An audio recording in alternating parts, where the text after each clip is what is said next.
You are born looking like your mom and dad, but you will die looking like your decisions. I do not care how much money you have, how much influence you have. Are you actually happy? I'm curious as to how people can actually action manifestation to a point where it does breathe reality. Literally 10 years ago, I was $250,000 in debt. I tried to take my life twice. My mom was dying in the hospital. My girlfriend had left me because I couldn't take care of my life, lived in my car for 2.5 years. And 10 years later, I have 2 7-figure businesses. I'm in rooms with some of the most powerful business minds. That was only 10 years. What you're experiencing in my life right now is the overflow of the work that I put in 10 years ago. The power to possess your own mind, your own inner liberation. You can only give that to yourself.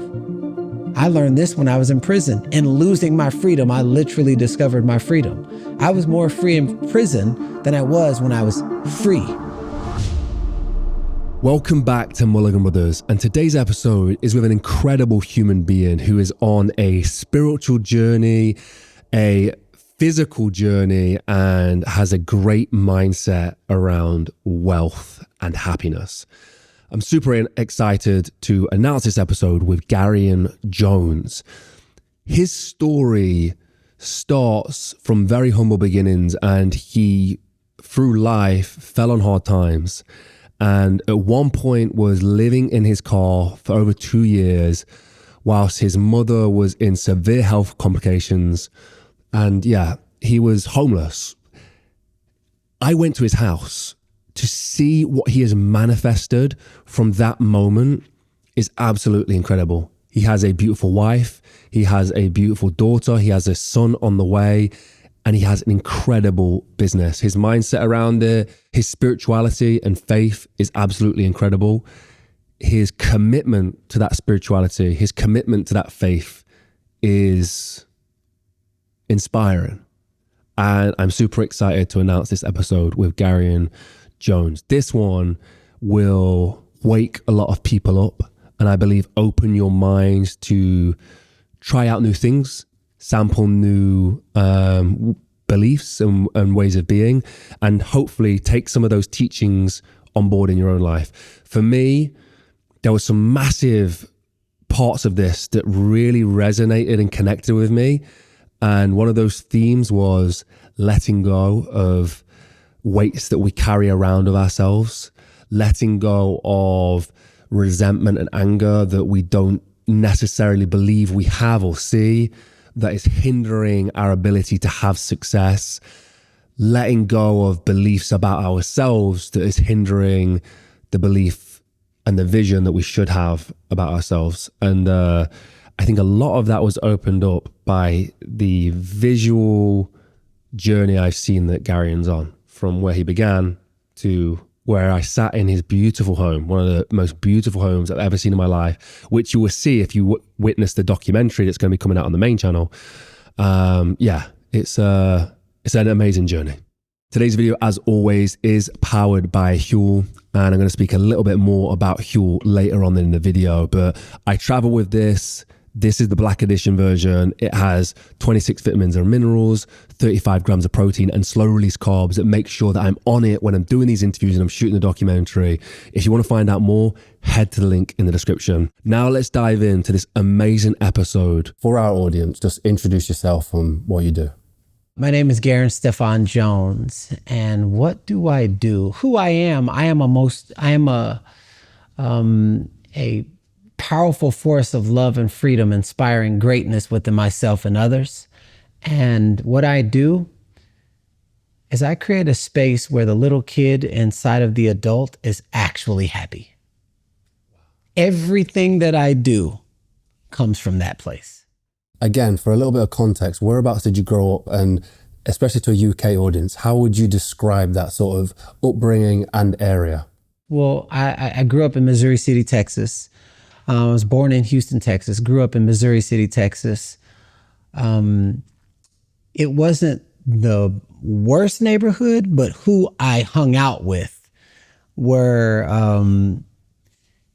kids with just no kind of values. We were breaking into cars, breaking into houses, just stealing shit all over the place. And that was ultimately pretty much the only community that accepted me. So naturally, I started doing the sum total of everybody I was hanging out with before I even knew what influence was. And if I'm speaking to a UK audience, it was very similar to, was it Brixton? I think Brixton. Yeah. Yeah, I think it's very similar. You know, I was 6.5 months. I lived in Clapham Common, but like very similar to certain parts of Clapham and Brixton merged together, and I was just ruthless. I kind of listened to my mom, but I always felt like an outcast, and in a way that has served my level of success now, because I never really got domesticated in the little small box of school and the small box of you're gonna do this because I said so. So I was outcasted from pretty much every group that I've been a part of, not realizing that it was ultimately the little kid version of me fighting for my own freedom. And I never even knew it until now, as to my level of awareness, a liberated man from the inside out, but not caught up in all the dogma of the world. And it allows me to have a neutral stance on how I receive humans, because I never got trapped into, you got to do this way, and this is the only way, and people are like this, and you know, your religion is like this. And I'm just like, well, what would love say? What would God say? Oh, I love you, and I honor you, and I respect you, and I know you're in pain, and I know you're struggling.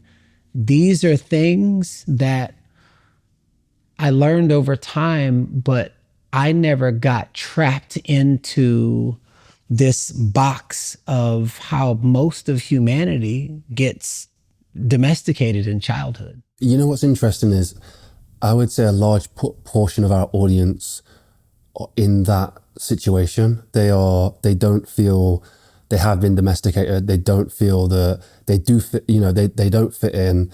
They think differently. I think the thing that's missing is what I want to talk to you about today. Yeah. And, you know, it's those kind of themes. But to speak slightly more to that audience of, you know, some parallels maybe, is I thought it was really interesting the story you told earlier about your mom who said, I'm not going to buy you anything. If you want to buy something, get your own money. And it sparked this sort of fire inside of you to just go out there, and incredible start to an entrepreneurial journey as such a youngster. I'd love to hear more on that story. Yeah. So, you know, little kids don't have to take classes on rejection or just holding on to resentment and like emotional intelligence classes. They already come to this world with all of those skills. And so you see a little kid who's like, Mom, can I have the ice cream? No. Can I have the ice cream? No. Can I have the ice cream? Then all of a sudden, the little kid has the ice cream. So it's almost like they never hear the word no. So as a little kid, my entrepreneurial journey came when my mother told me, no, she's not going to buy something. And I remember wanting $150 pair of Michael Jordan. She was like, well, whenever you can make your own money, you can buy whatever you want. And something about that, it was almost as if she didn't believe that I could do it. And there's something about when somebody's like doubts me. She never said that, but that's how I took it. You know, in that Michael Jordan Netflix special, he like would create stories in his mind to go and score 60 something points. He was like, he never said that. I just had to create a game. So my mother told me, whenever you can make your own money, you can buy whatever you want. And so I created a lemonade stand. And then I would go door to door trying to cut people's lawns. And then also, if they would tell me no, I would try to wash their car. And I was like, I got a lemonade stand at the store. It was almost like there was no such thing as the word no, almost like no wasn't even in my vocabulary. And my mom said, you would just never take no for an answer, but somehow you would always end up with the thing that you said that you were going to get. Fast forward 40 years, 94% conversion rate in any business that in any retreat, any leadership, any high ticket. I just closed a $250,000 offer yesterday. I mean, it feels like $5 to me because I'm such in training. Like what is no? It's like, let me focus on providing. If somebody's offering to train with me in one-on-one to be a protege for $250,000, oh, they must see the value as like $1 million. But I also provide $10 million worth of value. So it's easy for me to pitch something in value, and people spend more money on value than they do the product. And I learned this when I was 7. Thank you, Mom. Thank you so much for teaching me how to be a high level, just a very powerful salesman. I don't have to sell anything. I just fall in love with the product, and then I share my love at a specific vibration, and people will invest every single time. Maybe not the person that's not buying it, but you can't say the right thing. You can't say the wrong thing to the right person. That spirit, the entrepreneurial spirit as a child. We all have it. Yeah, I think we all do have it. And I think there's probably people here like, yeah, I did a lemonade stand, I did this. But somewhere along the way, something blocks them from carrying that through into their future lives. Yeah. What is that? Listening to what everybody else says instead of your own voice, your own internal voice. It's like, I feel like I should do this. I feel like, and then you'll share that. And then somebody will be like, that's a stupid idea. And the moment you believe what everybody else tells you what you cannot do, when the vision came through you, there starts the separation from your physical self and your spiritual self. You are born embodied. You are born a magician. That's why you have all the energy, all little kids, all the energy, all the creativity. You think big. Every little kid, oh, when I get older, I'm going to be always something massive. Okay, take that same little kid, 30 years, 20 years, working a 9-to-5 job, getting paid less than your value out of security and fear. What happened is you forgot your original dream and you abandoned it because of what somebody else said to you. Ultimately, that's what happens. Maybe mom and dad didn't give it attention, something that you thought was really important to you. Like, I really want to be a race car driver. I really love painting. But what really got attention was, oh, stocks and bonds and doctor and this runs in the family. So you leave the thing that you're passionate about, it wakes you up out of your sleep, even as a little kid, to then give your power away and then assume the identity of it runs in the family. So you have people that have $50 million, $100 million companies right now dying on the inside. The cemetery is not where you see the most dead people. It's when you encounter people with something that's died inside. And so what do? You overcompensate for work. You overcompensate with alcohol and porn and sex and so many different things to mask who you see when you look in the mirror and the truth shows up and nobody is around. All of this, I have a philosophy that says adults are deteriorated children. And the moment you start abandoning what's really true for you, what really makes you happy, what really lights your soul on fire, starts the separation of the original power that transfers into giving your power away. And that's what's missing. That's the emptiness that happens. That's what people try to fill with sleeping around and fill with relationship to relationship and fill with work. It's the separation of self. Wow. Okay. So then pursuing that inner voice, that child, that passion that you had as a child, does it come with a treacherous path? Does it come with risk? Because when you speak of your own story, you had some journey to get here, and was that on the path to do what that inner child wanted to do all along? Well, think about this. You have kids, right? Yeah, I do. Yeah. Okay, so imagine you have a son, I have daughter? a son. Yeah. Okay, so imagine if your son comes up to you and says, "Dad, Dad, Dad, Dad." You ignore him for 5 minutes. Oh, let's just take it out a day. "Dad, listen to me. Dad, listen to me." Take it out 5 years. Take it out 10 years. Take it out 15 years, 20 years, 25, 30, 40, 45. What's the relationship going to be like? Yeah, that's quite hard to listen to. There's no relationship because there's no emotional closure. There's literally no connection point because you're not listening. So if you know what that feels like in your body just thinking about your son, now imagine the inner child that's inside of you that's always wanted to dance, sing, play art. And every time you abandon that from when you were a little kid, whatever it is, playing in the rain, flopping around naked, whatever the thing is that brought that child inside of you so much joy, and then you left it because you're older or it's not cool anymore, and you left it. Every time, if say for instance, you wanted to be a dancer, and then you see somebody dancing, and then all of a sudden it's like, I remember I used to love to dance, and that's a quiet voice inside. Let's just say your inner child is going, "Dad, Dad, Dad." So take it out one day. Now take it out 5 days. Now take it out 20 days. Now take it out a portion of your life. It does to your soul in relation to your physical and spiritual self the same kind of relation that would happen, a disconnected relation that would happen if you did not pay attention to your son saying, "Dad, Dad, Dad." And that's what's missing. I've watched it happen. So when I came back to the things that I used to love to do when I was a little kid, that just opened, I loved art.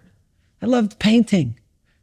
I didn't just start motivation and speaking on stages because it's like I watched one person. It's like, it's always been inside of me. I remember being 7 years old at school and two people were like arguing and fighting something. I'd feel this heat in my stomach and all of a sudden I would say something and good things would happen every time. Interesting how I can go on stage and there's 72,000 people in Mexico City with a translator and I will say something from that heat in my stomach. And next thing you know, 72,000 people feel hope. They feel motivation. They feel like they can take committed action because of something that's happening inside of them. Maybe that was the ABC version of what's happening in my life right now. Well, guess what? There's also the ABC version of unworthiness, the ABC version of abandonment, the ABC version of insecurities, not feeling loved, not feeling worthy. And how that works is ABCs done over time evolves into words, then sentences, then paragraphs, then essays, then books, then encyclopedias. That's the process of evolution. So if you abandon the things that you used to love to do as a child and then wonder why people keep leaving you, it's probably because you left yourself. Wow, super powerful. The outside is the physical manifestation of what's going on inside. But if you're not aware, it can't change what you're not aware of. Even if there is change, vibrationally in your body, you're going to end up going back to how you're automated. And this is what we call self-sabotage. I just feel safe right here. I got this all momentum. Why does this always keep happening? Because your body is conditioned to come back to the homeostasis. It's come back to the state that you're in where you protected yourself most of the time from yourself.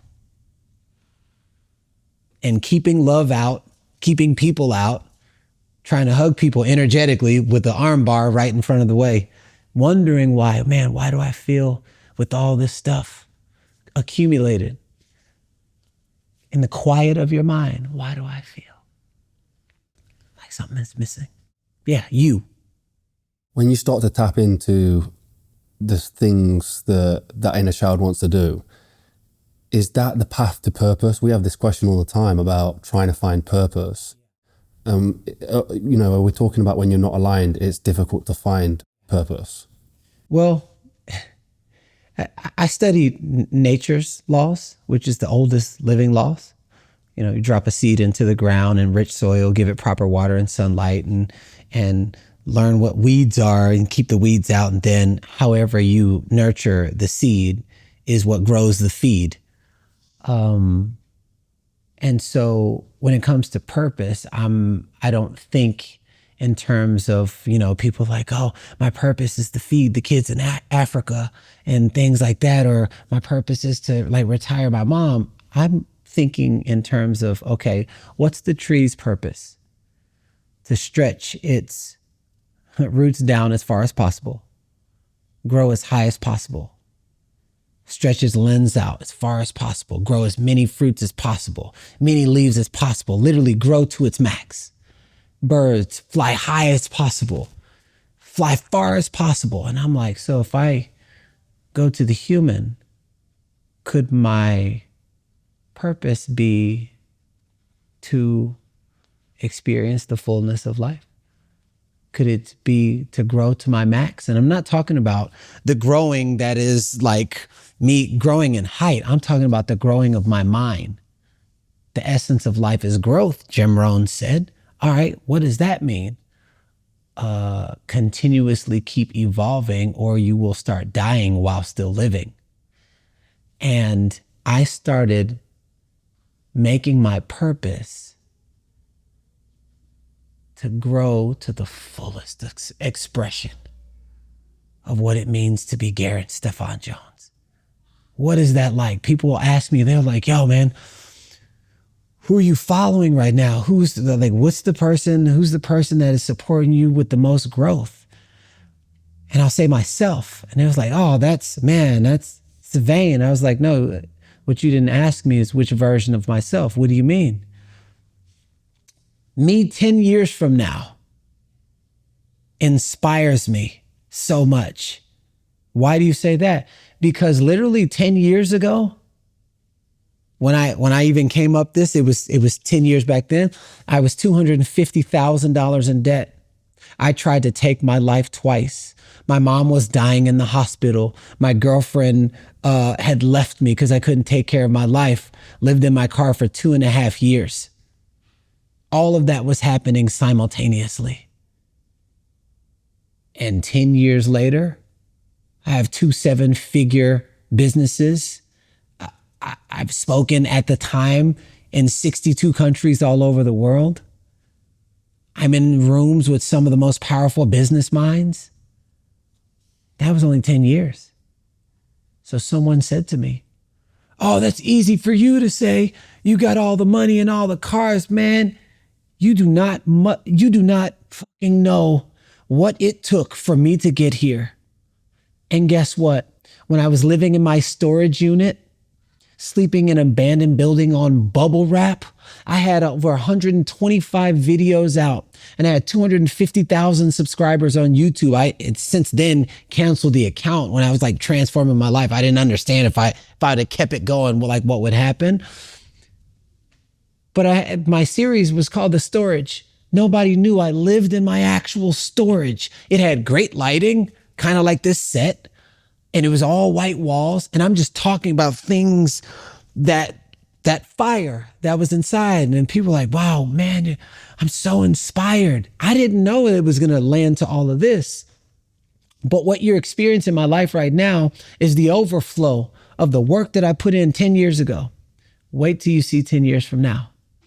So that's the inspiration. The inspiration is If this can happen in 10 years, the direct inverse of who I was being to who I am now, breathing life into humanity. Now, on the upward trajectory of my life, really investing over $250,000 into personal growth and mentors and masterminds per year, and like really giving back to humanity and really understanding the flow of how giving and receiving actually works, and committed to developing myself personally and learning all these interpersonal skills and also teaching people that, I can't even begin to imagine what the next 10 years could look like when there's been nothing but an upward trajectory. That inspires me big time. And the dude was like, wow, I never thought about that. Yeah, me 10 years from now, continuously doing what I'm doing and committed to personal growth.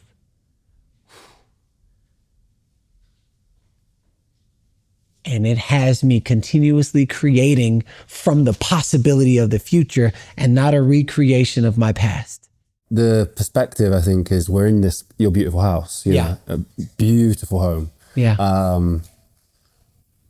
When you were in that car, was this a dream at that point? Yeah. And I truly do believe that the thoughts that you give the most power to ultimately become a physical world reality. Some people believe that, some people don't, but they wonder why they keep dating the same kind of man or the same kind of woman, or attracting the same things over and over and over. Why does this keep happening? Because you keep talking about it. You don't actually realize just how powerful of a magnet you are. You can either attract or repel things in your life. And so I have a handful of instances where I would be like, I wonder whatever happened to Todd. And then Todd would call me after 10 years on a FaceTime. And I'm like, this has happened a lot of times in my life. Well, let's just say that wasn't even the ABCs. But if you did learn the skill set of where that comes from when you start saying things and then they happen, be like, oh my God, what a coincidence. Well, what if there's no such things as coincidences? And what if you could actually learn the power of co-creating with all of creation by attuning yourself to a specific vibration which emits a frequency, and based off of how you're harmonizing inside of your own body, that is coupled with the thoughts that you give the most power to, this plastic universe will shape itself and bend itself, including bending time, to make sure that life physically shows up in direct proportion to who you're being. Kind of like going to the movie theater and then there's a little person in the back and they put something in the film strip, and then whatever's in the film strip projector is what shows up on the screen. Same thing happens with your life and your thoughts. I hope you're enjoying this episode so far. Today's episode, as always, was powered by Huel. Obviously, I've been using Huel for the past few years, but right now, as we speak, I'm doing the world's heaviest marathon where I do 100 kilos across Scotland, and then I'm going to have a stone cut down into a 30 kilo stone and run that back 450 miles over 10 days. To do that, I need to be fueled with the right nutrition, and that's where Huel has come in clutch. They provided me this and so much more as I consume over 15,000 calories per day running across the country. From the essentials with slow release carbs, and then we have the black edition, which I have been using throughout my training and I will be using all the way across the country. In this mix right here, we have 26 vitamins and minerals, slow release carbs, and 40 grams of protein in every shake that I drink to maintain my muscle mass as I burn 15,000 plus calories every single day. This is what I'm going to be using. But don't just take my word for it. There are many other amazing athletes who have been using this product, like one of my favorite, Russ, the hardest geezer, as he ran the entire length of Africa. If you want to find out more about Huel, head to the link in the description where you can get exclusive offers, or pop into your local store. All major retailers stock Huel, and I promise you, once you've tried it, you'll never go back. Let's dive back into the episode. The one thing that's interesting to me is that you've reached a level of success that someone would be like, okay, cool, let's, sit down, skate by, sit back. How do you, because I see this as a block that most people have, is it stops them. That safety net or that thing that they now have or possess, it's like, I don't want to risk that anymore.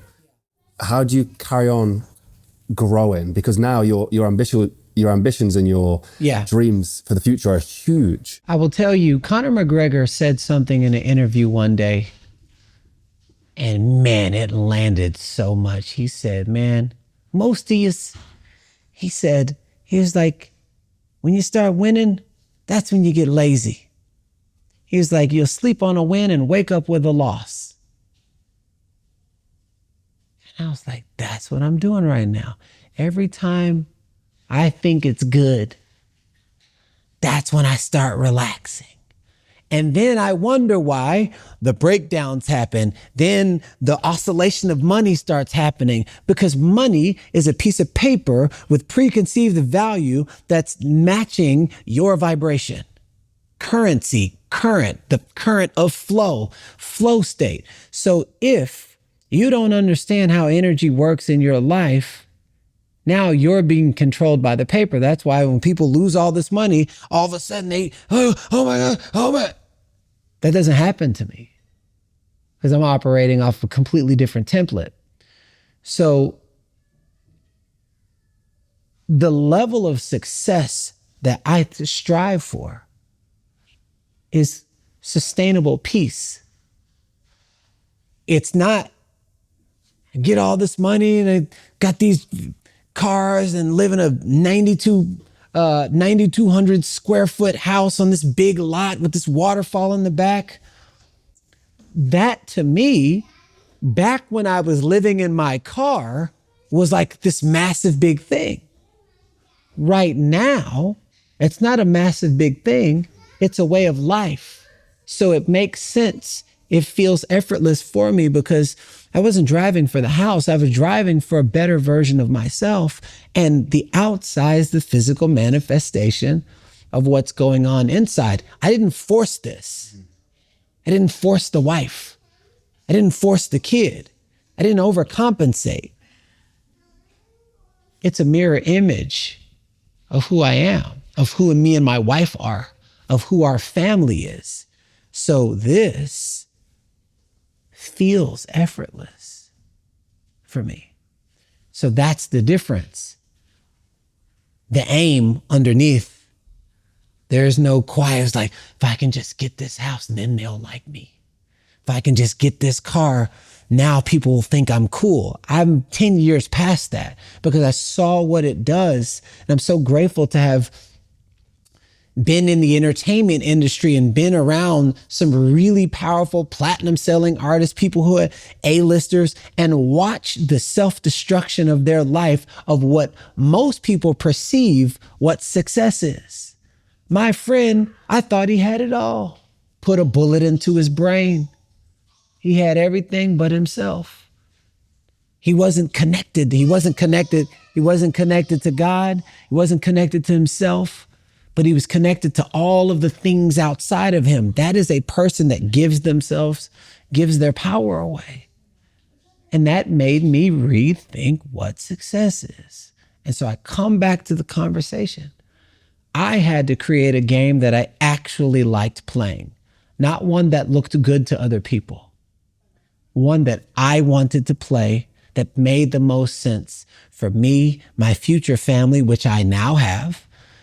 And so I'm not playing the game by, let me accumulate all these things. I'm playing the game as, how can I be the highest vibration of myself? How can I be the greatest representation of who my daughter will marry one day?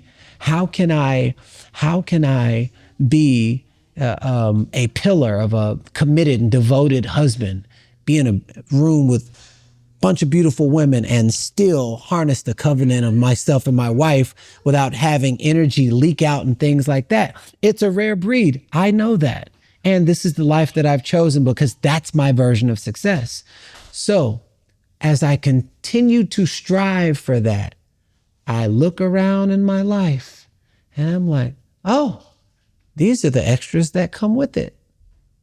So I'm not like, oh my goodness, $500,000 in a day with clienteles and one-on-ones and things like that. It makes sense according to the life I've decided to live. It makes sense according to the life my wife and I have decided to live. So earning $1 million in a month is not a surprise to me when my wife are talking about how do we earn $150 million in a month?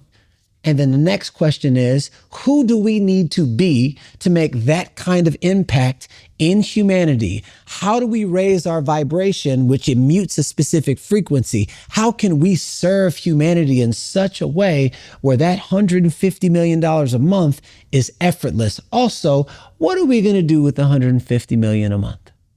So all of this is a part of an actual plan that we've talked about. And it has us playing the game. And people, sometimes they're like, I don't want to play no game. Cool, well then you will die playing somebody else's game. So we just learned how to play a game create a game that we actually like playing, and we're both A players. When you were back, again, 10 years ago, what was the mindset looking forward though? Did you set the roof or the belief that you would be here? Yeah. And you asked that question, but I didn't also finish the purpose question. So I strive on being the fullest expression of myself. Now, what I think people confuse is mission with purpose. And they're like, my purpose feeds the kids in Africa. I'm like, cool, what's your mission? Oh, I never thought about that. Well, my purpose is to be the fullest expression of myself, just like all of nature. But the mission I'm on is to create a space everywhere I go where the little kid inside of the adult is actually happy. Give me any platform. That is my mission. And it doesn't change. You open up the box 10,000 times, it'll be the same things. So my energy is not split. I'm very clear on the mission that I'm on because a lot of people don't focus on it. I look at the wars and I look at media and I look at people playing off each other. You know what I see the whole time? Broken children who don't feel seen and heard like they matter in the world. So I will focus on those kids the entire time because a lot of people seem to leave them. That's my mission. With the energy of prove it, we spoke, prove it. Danger zone. Yeah, but how much success did you reach with that mentality? I had, within 3 years, reached my first 7 figures from $250,000 in debt to that. And there was something that was driving me, but like weird shit would still be happening in my life. And I would like, okay, maybe now they'll like me. Maybe now this girl who turned me down, maybe now she'll like me. And all this is in the quiet of my mind. A lot of times people don't talk about this. They present themselves a certain way. See where I'm going with this?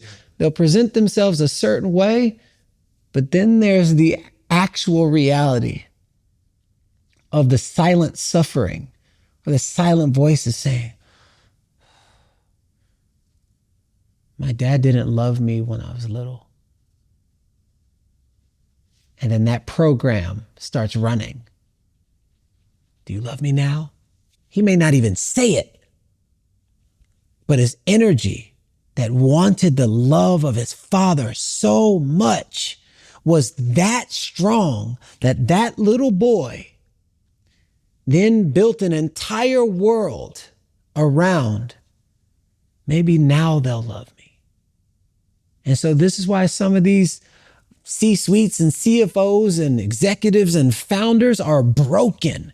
This is what turns into porn and that weird ass child shit and suicide and all this other stuff. That is suppressed emotions that never found a home. And it's always, especially if it was negatively impacted and suppressed, it will always come out through negative outlets. Unless you reroute it and learn how to transmute that energy, put it into something else that leaves a more empowering negative. A more empowering narrative. And so it is very important as we look and turn on the TV and we see all the suffering and we see all of the abuse with men, and you can see the bars and just filled up. I know what that is. You don't just casually get wasted every single night. Unconsciously trying to fill a hole with the things outside of you that only you can fill yourself. That is the ripple effect of suppressed emotions. And we wonder why. When even as men, they say, boys don't cry. And so we're trained to not express our real raw emotions. And so they come out in sports and they come out in aggression, and you be a gold medal athlete. And then you look at their life 5 years later and you look at what happens with their wives and their kids. And you look, all of that is the ripple effect. You take it all the way back to the little kid. They may not never say it. But this is the level of people that I coach. So these are stories that I hear on a daily basis. Man, I've been trying to prove my dad wrong since I was 5. I built a $950 million business trying to prove my dad wrong, trying to seek approval for his love. This happens every single day, and you can't see the picture while you're in the frame. So the work I do is emotional intelligence work. So if you're not intelligent, if you don't understand how your emotions work and know that anything that's ever impacted you, good or bad, the body keeps the score. So if you look at an iPhone, if you don't close the app and you leave a bunch of apps open, it slows the phone down. Well, guess what? Anything that has ever impacted you in your life is an open loop, just like an open app. So the moment you start getting to the root of things and then you release it, you let go of the resentment, start forgiving, you start doing that inner work, you're like, yo, I feel lighter. I know. The hot air balloon doesn't leave the ground unless you release the weight. And a lot of times it's the weight of your past. So the prove it aspect of me led me to several millions, but I also didn't have a relationship with my daughter, didn't have a relationship with my family, didn't even know that you could have your cake and eat it too, because I was taught you can't.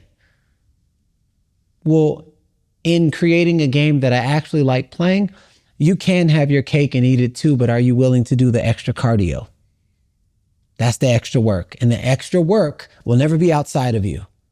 Jim Rohn says you must work harder on yourself than you do on your job. And most people work harder on their job and they leave the self and wonder why. I don't feel seen. I don't feel heard. So I'm going to create ways. Do you see me now? Do you love me now? Do you accept me now? Do I fit in now? And that system is broken. Turn on the TV and you can see how broken it is. I know you probably spend a long time with your clients and the people that you work with, but where is a direction somebody could head in to start to see the whole picture? So there are several books. And I always direct people to like certain audiobooks. And, you know, people are like, oh, I like reading books, like a physical book in my hand. But if you are in a space where there's quiet sadness or depression or something, you're going to read it in that voice. So a lot of times I like to prescribe, I'm like, yo, listen to this audiobook, but listen to it like you would listen to like your favorite song. You listen to a song over and over and over and over and over, all of a sudden you can't stop singing it because it gets into your subconscious mind and it'll repeat whatever you give it continuously. So there's a book called The Power by Rhonda Byrne. She's the lady who did The Secret. And this book is all about like self-love and practices that get you to understand how your inner world is affecting your outer world. And I remember listening to that audiobook more than 50 times. And every time I listened to it, I heard something new because I kept growing internally. And the more I was growing internally, the way I was receiving life, the way that I was listening, the way that I was when I was with people started shifting. And then the results started shifting. And I'm like, huh.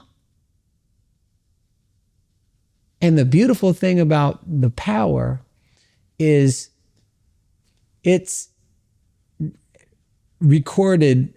There's music in the audiobook that is the love coherent frequencies. So just by way of living it, you're literally attuning your nervous system just by listening to it. That's why they say you listen to classical music, you'll start feeling more and more and more calm. If you hang out and you're around bees, bzzz, the buzzing of the bees, that's in the key of GC. The key of GC is a healing frequency. So that's why people who are often around bees, they're just constantly like reprogramming their cells based off of what they're listening to. That's like food for listening. And so what you're listening to, who you're hanging out with, the food that you're eating, and how you're choosing to spend your time is all being controlled by the inner compass inside of you. So if you change that inner compass, the outside has to match. It's a law. Whatever the health of the seed determines the growth of the tree and the fruit that it produces. It's not, you don't plant pumpkin seeds and grow a Ferrari. Nature doesn't work that way. But acting does. When you're portraying a character that's different than your real self. Acting, they'll record a scene. Oh, this first scene first and the last scene in the middle and all things like that. So acting works that way. You plant the seed and all of a sudden you're on this scene and this cast, and this acting works that way. But you know the difference in planting a real seed, giving it proper water and sunlight, it's going to grow what you planted. But acting is portraying something that you're not and making people believe that. There's a good segue here to something we said earlier. We said, this is what you said.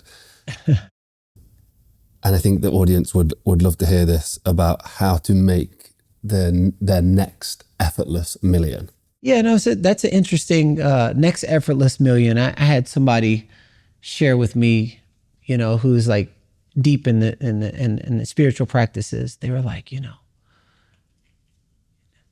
spiritual people, like if you're really true, don't do anything. Money's not spiritual. And, they said that. And I was like, it's probably because you never had it before. And so you probably overcompensated and justified, because if you are living vibrationally true, and what I mean by that is there's head truth, which is full of lies.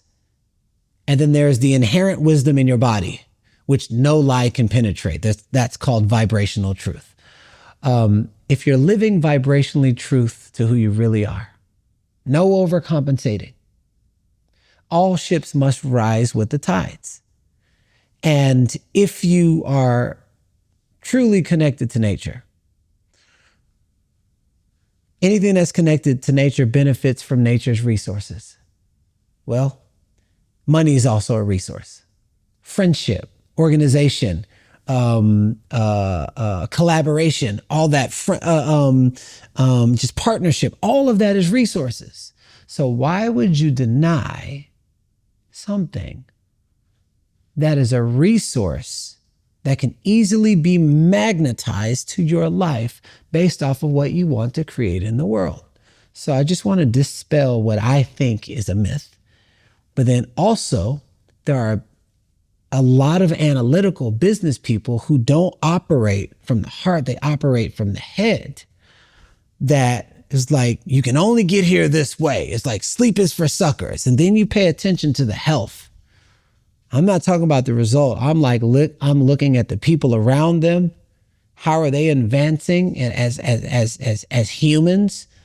And I'm also looking at your health. Why do you have sweaty hands? Why is your face red? Why, you know what I'm saying? You can literally see somebody who is living outside of their means when it comes to the harmonization of the alignment that's inside of them. You can always see it. And so,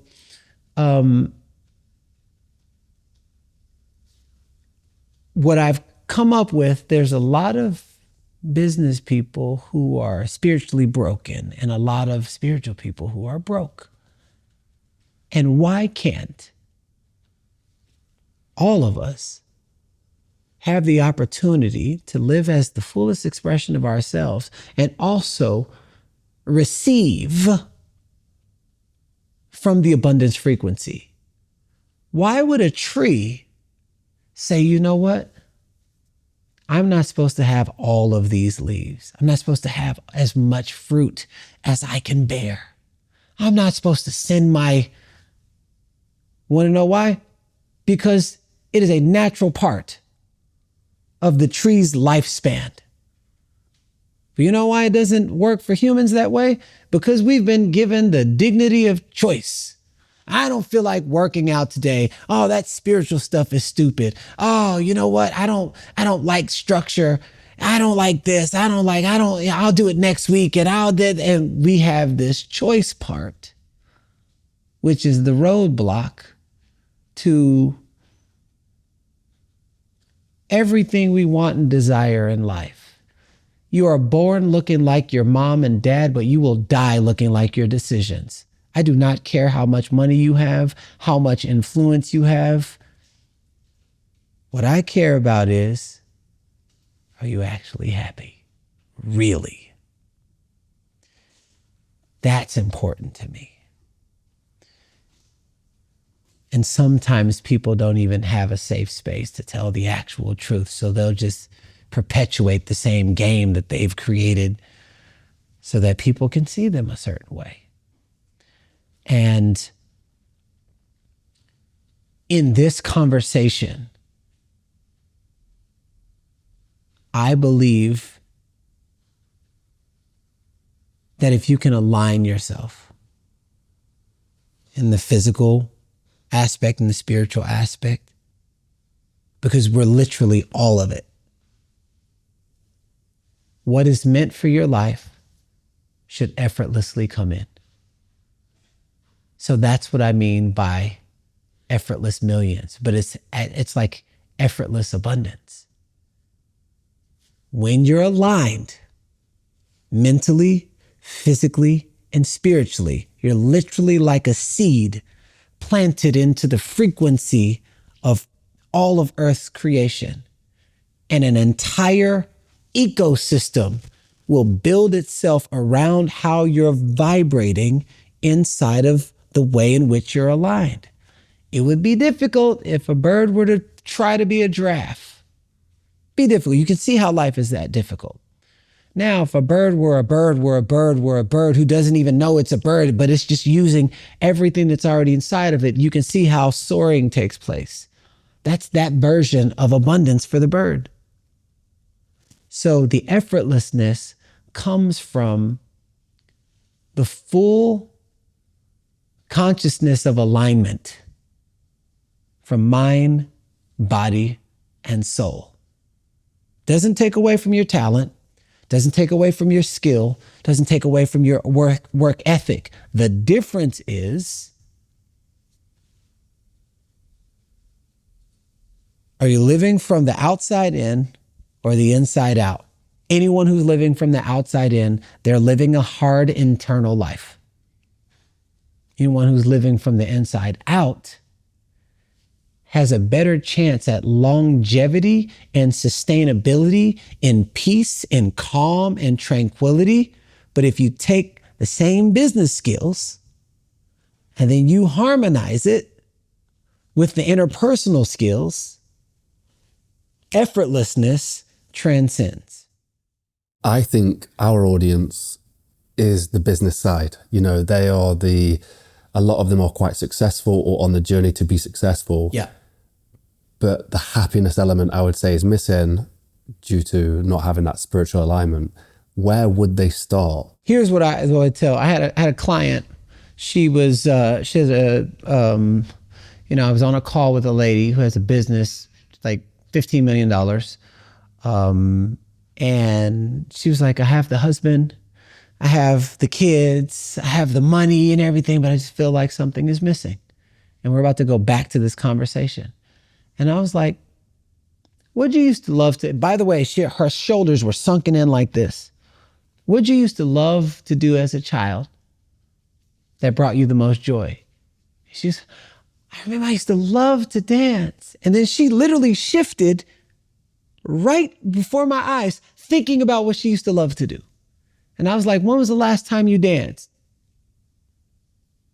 She shifted again, 20 years ago. And I did the same, mom. And I said,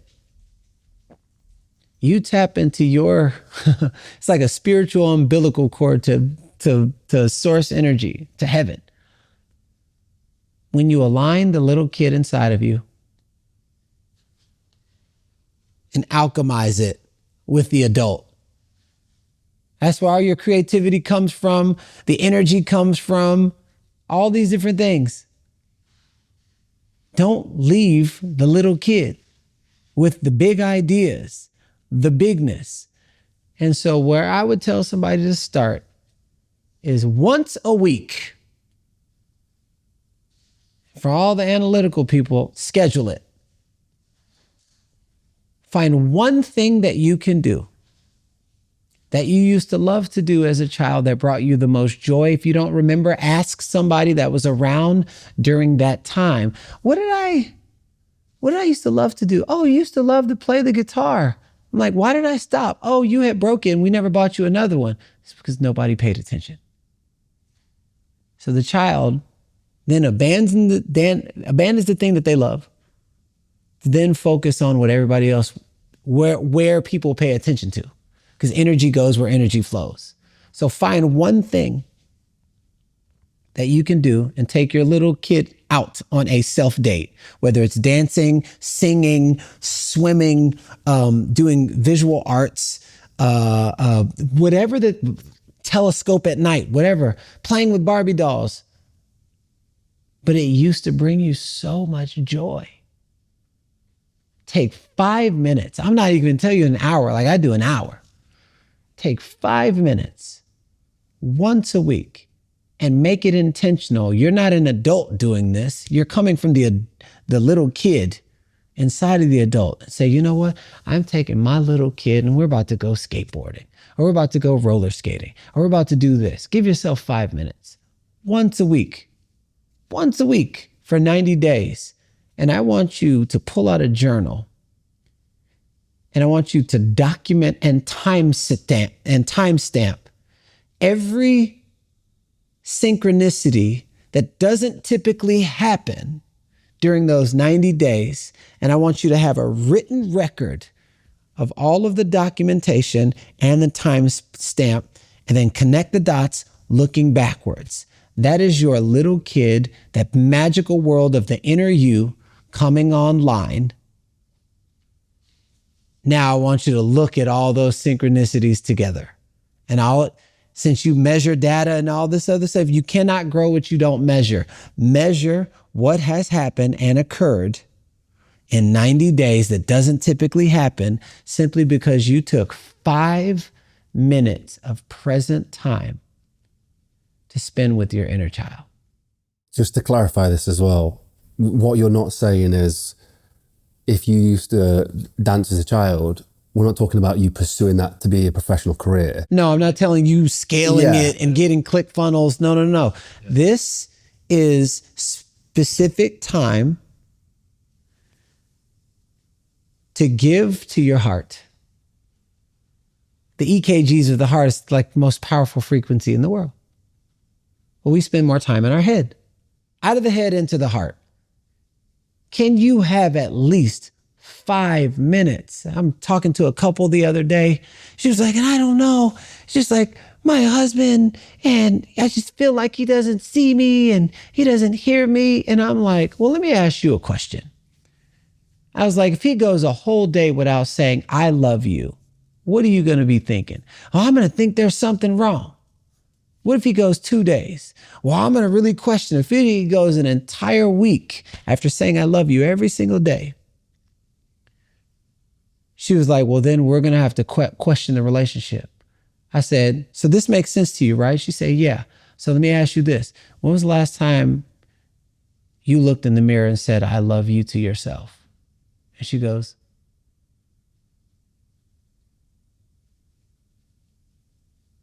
maybe like 6 years ago. I said, there's your answer right there. You're blaming somebody for something you haven't given to yourself. You can't hold somebody to a standard they don't even know exists because you don't even have standards for your own self. So what I'm saying is create a standard of intentional time where your heart, at least in all of the doing outside of your heart, can have 5 minutes. Some people right now, they're like, I don't know, man, because I got this. Would you ever look at your child and say, hey, you're not worth 5 minutes? Well, that's what you're doing to your own self. So now the spiritual aspect of yourself is rejecting, and that's the feeling that you're feeling because it's the little kid inside that feels rejected. And so you're perpetuating, manifesting the same thing through other people, what you're not giving to yourself, and blaming it on other people. I hope you're enjoying this episode so far. I am doing the world's heaviest marathon, taking a 100 kilo stone from the north of Scotland, 26.2 miles down south to a stonemason to be cut down to a 30 kilo stone. That 30 kilo stone is then going to be ran 450 miles back into Nottingham over 10 days. To do this, I've had to put my body through immense pressure and stress. The reason I'm doing it is because I have an amazing cause to try and help. Bereaved parents who suffer from stillbirth sometimes are unable to afford headstones, and I want to be able to change that. So that is why I'm doing this run. Along the way, I've had some real physical difficulties and mental battles, and friends have picked me up, including the amazing Brass Monkey. Brass Monkey is the premium ice bath and ice plunge around the world. They are the best of the best. They reached out to me and said they wanted to help on my goal. And they've donated a £24,000 ice bath. It is the top of the line, and I couldn't thank them enough. So what do we do with the ice bath? Well, first of all, it's helped me in training. But second of all, we want to donate it to one of you.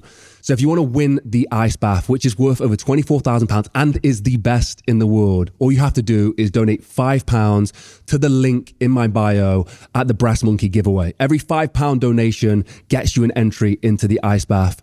And I promise you, this thing will change your life. I'm so sad to be letting go of the Brass Monkey ice bath. It is the best thing I've ever used for cold therapy. Thank you to Brass Monkey. And if you want to support my journey as I do the world's heaviest marathon and the world's heaviest ultra marathon, follow me on Instagram and join the journey. We're talking about quite a big block in people here, and I know there's like there's different versions of these blocks that come about. For sure. One of the things that I find really interesting to talk about is resentment and holding or not forgiving people. Yeah.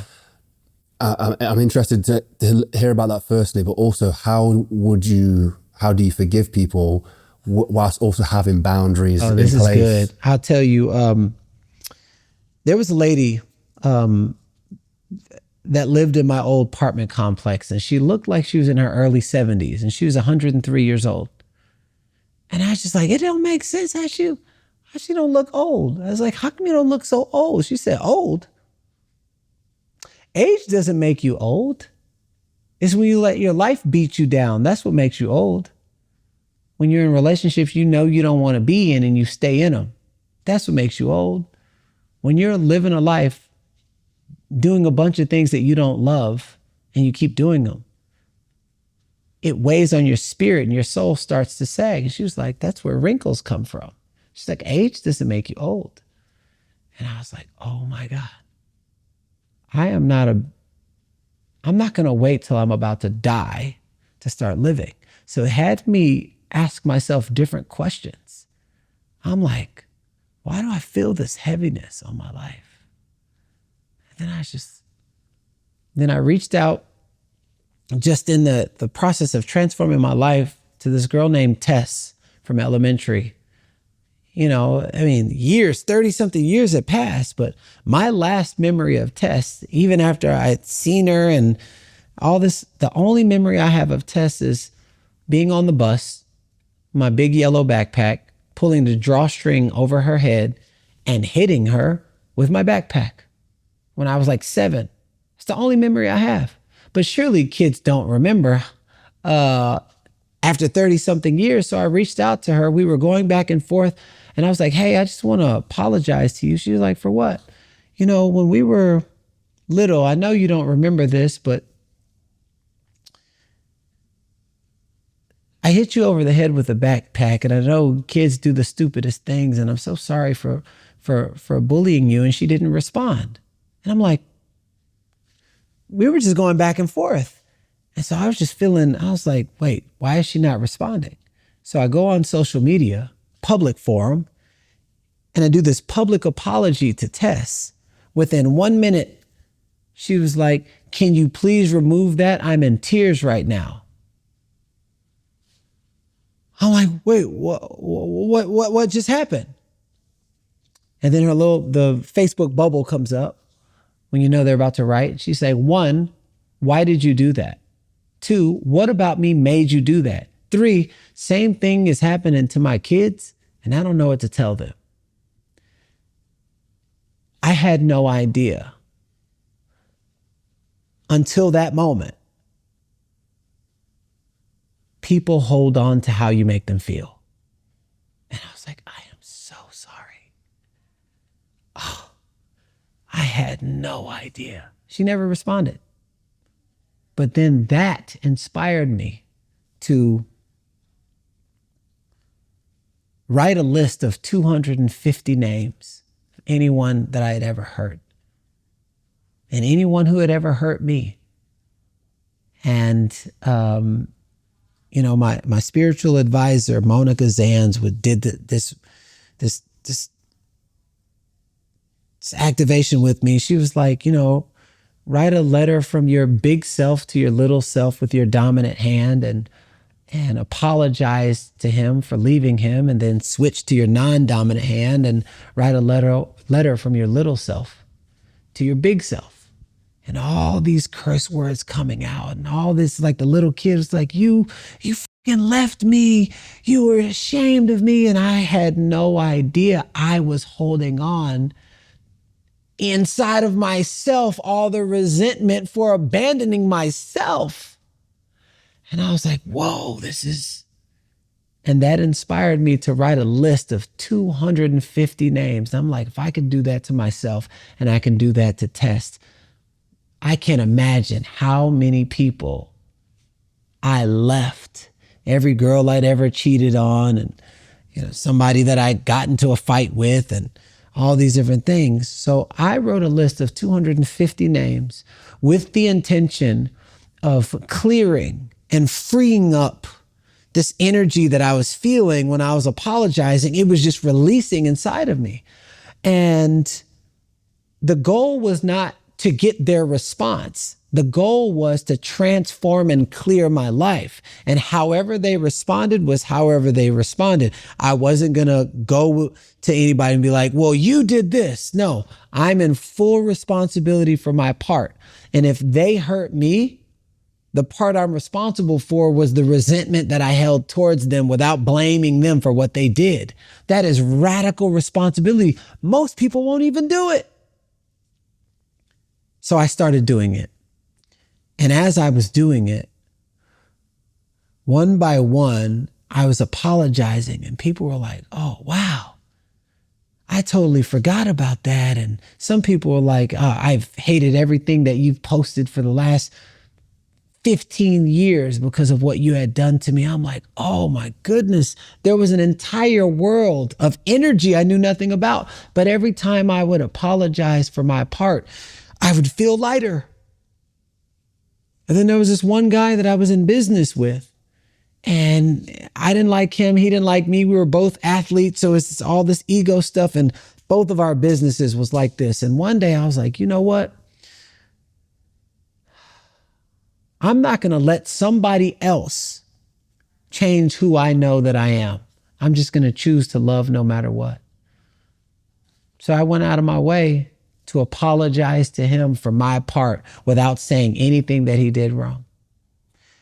I went on social media. This was before I had any kind of influence or anything. I had posted something a day before that trip, and I didn't get no likes, barely any comments or anything. And I tagged like 50 people. I felt different after that conversation with that guy. It's like, I'm just a loving person. I'm just going to choose to love no matter what. So if there's anything that I'm holding on, I'm choosing to release that, and I'm going to let that person know. And I went back to social media, posted the exact same thing, but from a different energy. I didn't tag nobody. Next thing you know, there was like 1,000 likes, and there was all these shares. I'm like, you can literally see two of the same exact posts. The only difference was in energy. And I was like, holy crap, there's something here. So I started apologizing to all 250 people. This guy who bullied me, and he's like, why are you apologizing to me? I bullied you. I said, yeah, but what I did to you in my head was 1,000 times worse than anything that could have done. So I just want to apologize for my part. I'm doing this, and all of a sudden I'm watching people come into my business. I'm like, what is my business? Oh, wait a second. There was a universal order. Once I started forgiving and letting go and releasing resentment, it's almost like something was being replaced simultaneously. I forgive these three people. I let go of resentment towards these three people, 3 new people come into my business. Not saying that that's going to happen, but I love puzzles. And I just start seeing, I'm like, man, most people won't even do the first one. Well, I did it 250 times from little kid up to present moment. All of this new energy and this power was coming up. And that gave me the strength as I come into closing to forgive the 2 men who murdered my father. Now, I didn't do it in person because I can't find them. But I used to wish death upon them and their families. And I'm standing on a stage in Boston, sold out crowd, and I truly let go. And I said, I'm ready to forgive. And I wish nothing but love for them and their family. They took my father's life, but they're not going to take mine. And I truly just let it go. At the end of that speaking engagement, some guy comes and walks up to me and he goes, man, I just want to apologize. And I'm like, for what? He said, 20 years ago, I went to prison for attempted murder. And I just got out last night. And I was going to murder the man tonight who snitched on me. But I saw what freedom looked like in flesh form through you. Thank you. I'm free. And I was like, and on behalf of those 2 men, I want to apologize on behalf of those two men. And it gave me the closure I had been wanting since I was 12 years old. And I broke down in tears. I was like, wow, the power of forgiveness saves lives. The power of letting go of resentment literally transforms and raises you into a vibration of like love, of gratitude, of harmony, of peace. So I saw the value in that and what it was clearly doing into my life. And so I said, I'm going to keep doing that. With forgiveness or resentment, usually there's a feeling of someone doing a wrong thing. Yeah. How do you then, if it was to be true, how do you then protect yourself against that person or from that person? Even though you let go, you forgive. I think one of the things is with forgiveness is that people think that means that everything goes back to how it was prior to that, or everything's okay and there's a great relationship. Yeah. Forgiveness is not for them. It's for you. So if you don't forgive, you're literally harboring hate in your heart. That is a low vibration frequency. That's like throwing pesticides on your future.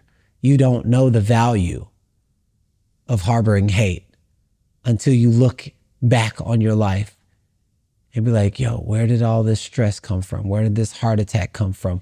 Where did all this disease, where did this come from?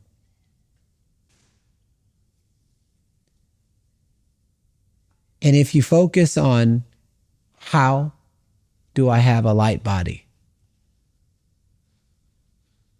remove anything that holds weight, any negativity, any unworthiness conversation, any insecurities, and you work towards that. Put your money towards that. Watch what happens.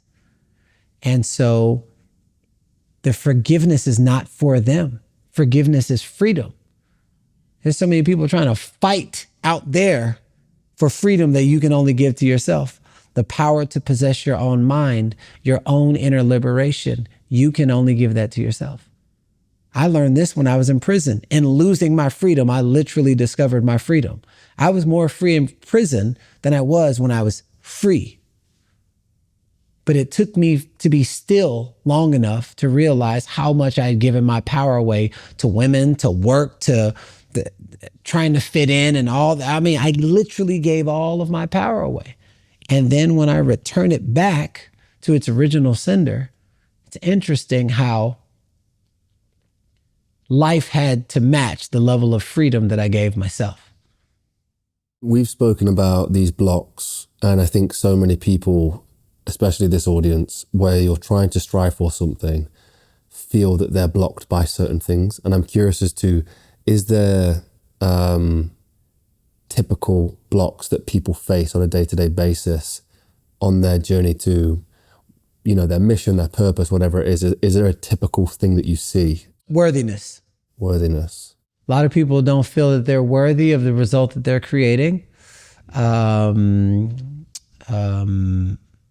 lot of people don't feel like they're living they're like mixed up in purpose. And a lot of people don't love themselves. You can see it. It's evident. It's so evident because you can just turn on the TV. People complaining about what we created. But literally, we created what we complain about in the media, in our government. We literally created it. We perpetuate the same behavior. Humans created what they complain about. When people start taking accountability and they start taking responsibility, that's when we'll see a change. That's when the system starts changing. You don't change the people, you change the system. The system changes the people. But you got to change the system inside of yourself. You said radical accountability. How radical has your accountability been? I will tell you this. I had, up until my wife, cheated on every girlfriend I'd ever had. I would do things so I could quietly get women. I always had this ulterior motive. And I was wondering why I didn't have a relationship with my first daughter. I was wondering, I was like, can't she see like I've changed? No, I haven't. What I did was built this false reality while still being the exact same person, trying to get people to like me based off of what I've created. But I'm wondering why my daughter is not giving me the time of day. That's what started me on all of this healing and spiritual work, because I was like, man, I'm missing something. I'm really missing something.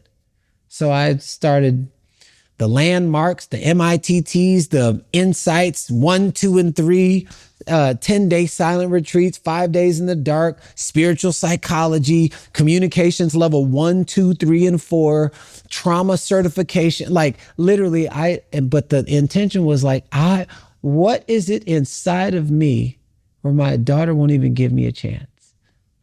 After this silent retreat, there's a guy named Steve Stern came up to me. He said, you're a good looking guy. It's safe to say you can get any girl you want. And I was like, yep, with ego. He said, get a date with your daughter. She's a girl. But in my mind, she was 3, but she was actually 15. And I was treating her like a 3-year-old. And I asked all these women around me, what do women want? They all said the same thing in their own language. We want to feel seen.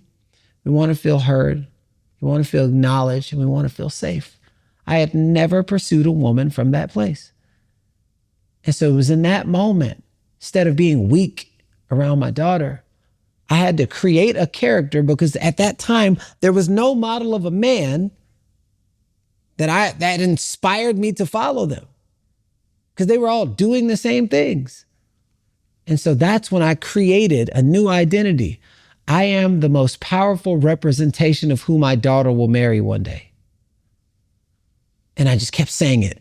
Sometimes people say affirmations don't work. No, affirmations that you don't believe don't work.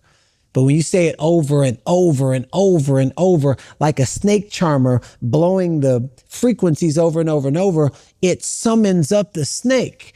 You don't say the words to make the check mark, because the words cast spells and they have codes inside of them. What you do is you say the word until you become the frequency that the word holds. That's why if you say, I hate myself, or I'm fat, or I'm ugly, over and over and over, you will live a life that perpetuates that behavior, even if it's audible or if it's in your mind. The word tranquility feels different in the body than the word destruction. That's all frequency. So I started saying, I am the most powerful representation of who my daughter will marry one day. I am the most powerful representation of all of a sudden, these new thoughts were coming, these new ideas, these new actions. I'm like, I asked my daughter out on a date for the first time. And then her mom texts me, what did you do to my daughter? I'm like, what do you mean? She's changed her outfit several times. She's all giddy in the closet. Great job, Dad. I'm like, oh, it's working. Then we're on a date. And then the people next to us said, hey, I just got to say, you guys make a great couple. She was like, gross, that's my dad. And I'm like, yes, it's working. Now, I became the identity that I associated with. But what I didn't realize was all these women around me, their relationships with their dads started changing based off of how they saw me approaching a relationship with their daughter. And I was like, this is much bigger than just this container, because people don't do what you say, they do what they see. So I became, and then it created a ripple effect. People whose dads started approaching them in the way they started picturing their dads. And that's when I knew there's something beyond this human construct that can literally transform your entire life based off of who you're being and how you identify with yourself. You've spoken about like creating with the manifestation. Sorry, the word manifestation is something that I'm really interested in. You've spoken about creating reality with belief though, you know, and we speak about manifestation all the time and our audience invested in it. But I think it's important to have the correct language around it, because a lot of people say, I've tried manifestation, it doesn't work, it didn't bring me what I asked for, it didn't bring me what I thought about. I've in your office today, hope you don't mind, I saw something you had on your desk that's part of your manifestation. I mean, you spoke about it today, about the 150 million. And I'm curious as to how people can actually action manifestation to a point where it does breathe reality. I'm going to take the word manifestation away. Okay. We are very powerful magnets. Whatever the most continuous thought you have is going to be magnetized to your life in its physical equivalent, whether you're conscious of it or not. I can't stand this. Can't stand this person. Oh, why do I keep attracting this kind of person? Because consciousness doesn't hear, I can't stand. It hears this person, this kind of person. I don't think people realize just how powerful they are, how powerful their being is, because they thrive off of rewards and certificates and things of that nature. But the self-reward and the self-acknowledgement will demagnetize the drive for you to do something outside of you. And the way you as a magnet works, what you want wants you. But also what you don't want wants you. And most of the time, there's a thought in your mind is, I don't want this kind of thing. I don't want to die, and I don't want this, and I don't want. So it sounds like the negative Smurf. Oh, I hate this and I hate that. But it might not sound like that outwardly, but in the mind, the stinking thinking. It's over 55,000 thoughts a day, and whichever one you concentrate power to, then starts to build this. It starts to create this wavelength that has this plastic universe shape itself around you. Just know that you're a very powerful magnet. You don't just randomly walk by somebody and then all of a sudden there's a shock. There's got to be something to that. There's got to be something to that. So let's just play in the realm of possibility. If you are the most powerful magnet in the world, and you attune yourself, kind of like a radio station, to a specific station or frequency. Think about how a radio station works. Static, shh. Then you get a station you don't like. Why would you listen to a station you don't like? But then you attune it. You're like, oh, this is my station right here. And all of a sudden you start attracting people who like that music. Well, let's just say your attunement sometimes is not a station that you like, but you keep listening to it and complaining about the station that you don't like, but you keep listening to. You're telling the attuner, I like this station. So it's going to keep attracting the same kind of people that don't like this station, but they keep listening to it. Well, what if you turn that dial to a station you actually like? You're going to feel different on the inside, And the feeling is the secret, said Neville Goddard. So then you start feeling different, which emotes a completely different frequency and no different than a sonar blip or the frequency from a dolphin. It goes out this way. Anything you put out comes back, but it doesn't come back this way. It comes back this way. So if you understand how to tune yourself, you'll send out a completely different signal. And whatever signal you send out, whoever's dancing to that signal, whoever wants to hear that station is who's going to show up. And that's why they say your vibe attracts your tribe. Your vibration attracts your tribe nation. You are the 5 closest people that you choose to surround yourself around. All of that's the same conversation. Yeah, inner circle. Talk a little bit more about that, like the people you do hang around with. You become the sum total of the people you hang out with, but there's more than one language. It's not just what they're talking about. It's what they're not talking about. It's the frequency that they're in. It's how they live their life in integrity or not. There's no in between. You're either living in integrity or not.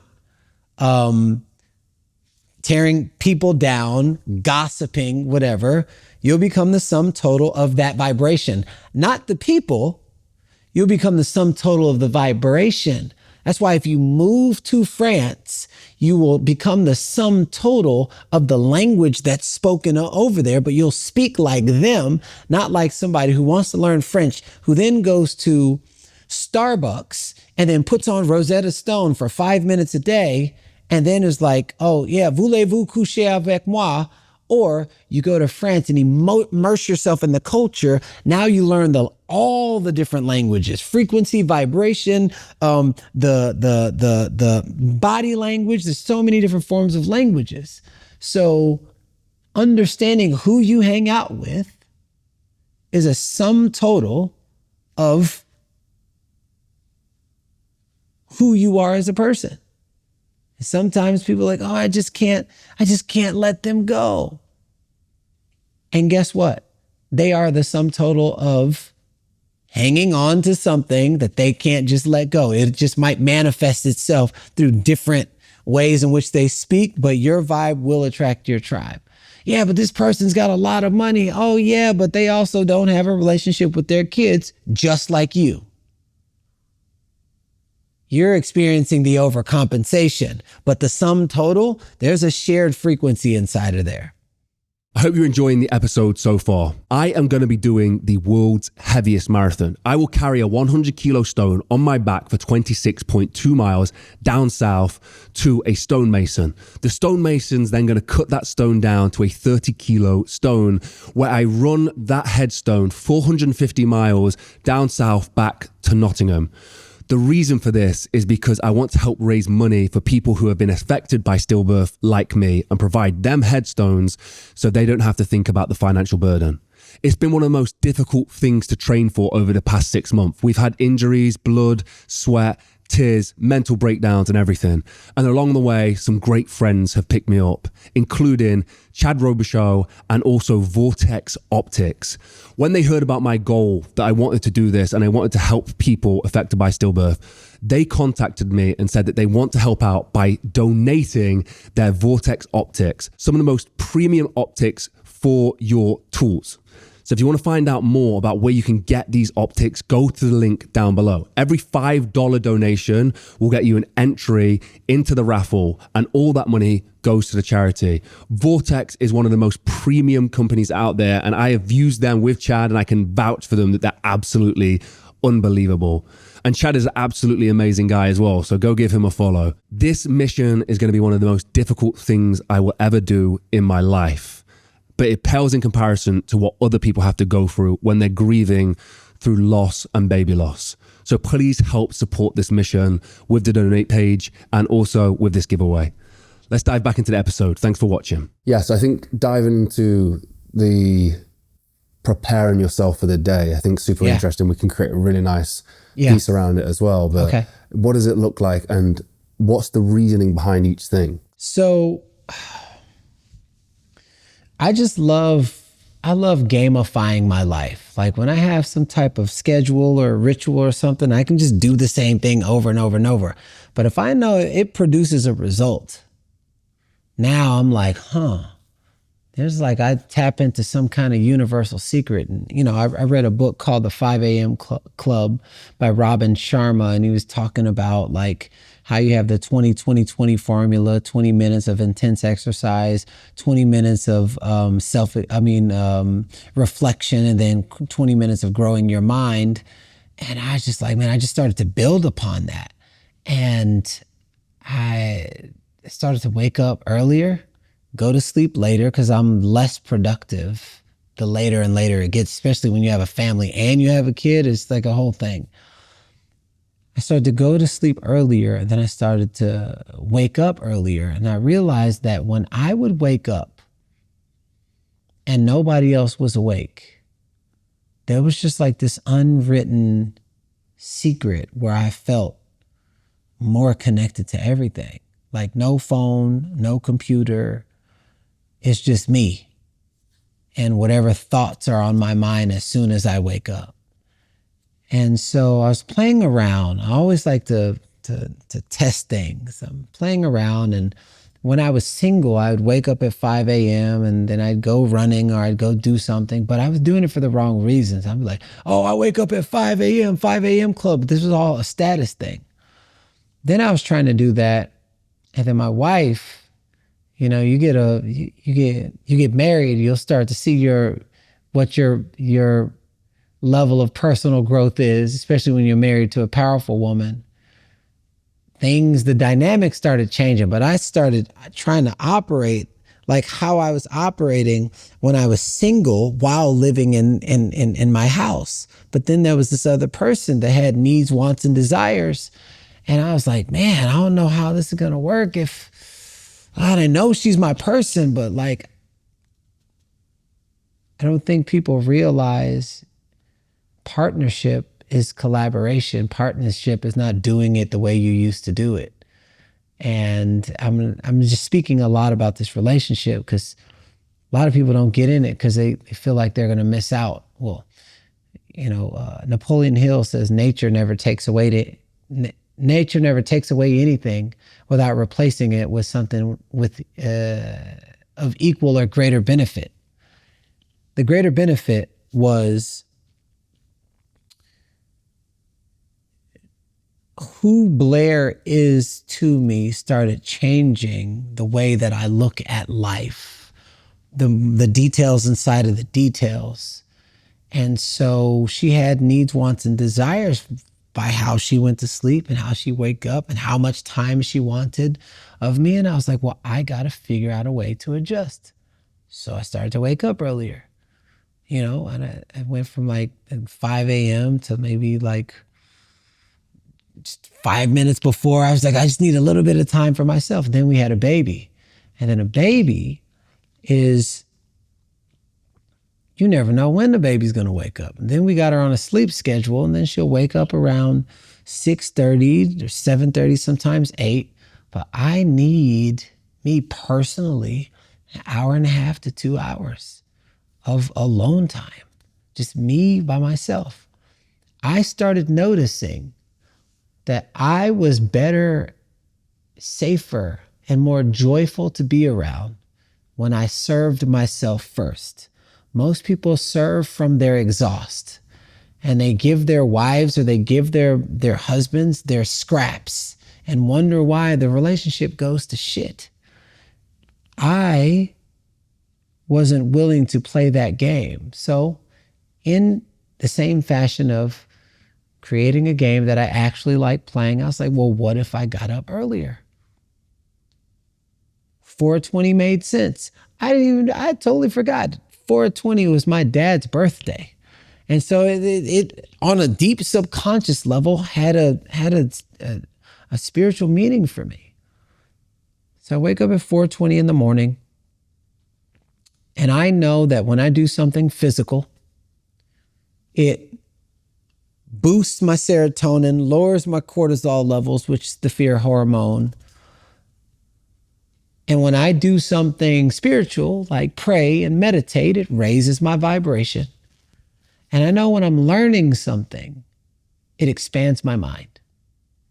So I built off of Robin Sharma's practice. And at first, the baseline was the 20-20-20 formula. And then anytime I get bored, I need to find something else to challenge me. Because if I get bored, that's where the freaking weeds don't need anything to grow but time. So the weeds of your mind, it will overtake your mental garden if enough time goes. So I was like, what's the next challenge? Then I found this challenge of, let me see if I can just start training my breath different. So I wake up in the morning, no lights, because I don't want to mess with my circadian rhythm, and the radiation belt doesn't go up till some hours. And so if it's in the dark, then I'll be in the dark. There's no street lights. And at first I'm like seeing glowing eyes, and I go running, I'm seeing glowing eyes. I'm like, oh, what's that sound? And then I was like, ooh, this is my new challenge. What if I could adjust to the night? And then I started adjusting to nighttime and the little creatures that are running. And then the more and more I became calibrated to the darkness, the more and more I became one with all of it, one with the trees, one with the sounds. And all of a sudden the sounds go away. And I'm like, all right, cool. Then I was like, what's the next challenge? Because that became so easy for me. The next challenge was, okay, how can I test my breath? And stop breathing through my mouth. And I started, breathing through my nose. And, I've run 64 miles over a mountain at one time. I stopped twice. Done all kind of triathlons and marathons and freaking Ironman, half Ironmans. And I always had this specific breathing pattern. I was like, well, let me do something different that I never done before. Let me only breathe through my nose every 3 steps. Nobody taught me that. I was like, let me see what happens. I'm just always testing the market. So I go and run, and there's hills, and I'm like, I can't even get through 1 mile. That becomes my new teacher.